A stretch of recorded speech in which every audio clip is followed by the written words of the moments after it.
Bonjour à tous et bienvenue dans cette avant-dernière vidéo support du cours d'histoire-géographie. Donc au programme d'aujourd'hui, je vais vous présenter la dernière activité de cette année.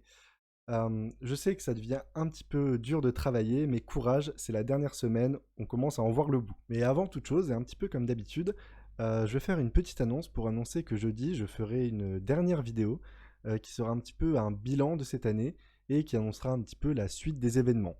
Je vous invite donc à la regarder car ce sera la dernière chose à faire de l'année. Et après ça, je vous laisserai tranquille. Ceci étant dit, je vais maintenant vous présenter la nouvelle et dernière activité de l'année. Donc ce qu'on avait pu voir la dernière fois, c'était un petit peu ce qu'était la révolution scientifique et un petit peu comment elle avait débuté au XVIIe siècle. Aujourd'hui, ce qu'on va travailler, ça va être la question de la diffusion de ce qu'on appelle l'esprit scientifique au XVIIIe siècle.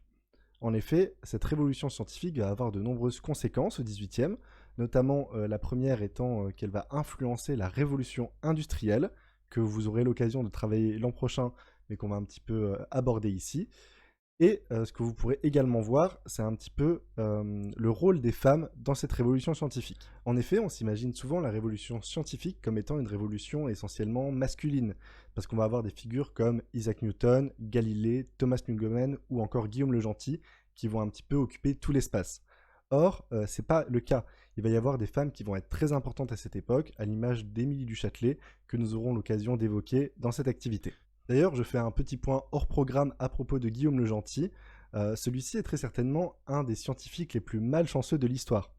Il a une histoire qui est assez folle, et si vous voulez en savoir un petit peu plus, je vous ai glissé une petite vidéo d'y penser dans la description.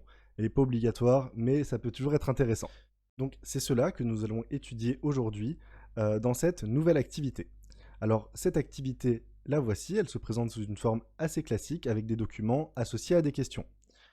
Comme d'habitude, je vous donne l'autorisation de travailler en groupe. Exclusivement cette fois-ci, pour la dernière fois de l'année, vous pouvez travailler en groupe plus important que des binômes. Vous pouvez travailler en groupe de 3, éventuellement 4 pour cette dernière activité. Également, j'ai prévu 3 heures, mais dans les faits, ça devrait vous prendre beaucoup moins de temps que cela. C'est juste histoire de souffler un petit peu. Ceci étant dit, je vous souhaite bon courage pour cette dernière semaine et cette dernière activité, et je vous dis à jeudi pour la vidéo concluant cette année.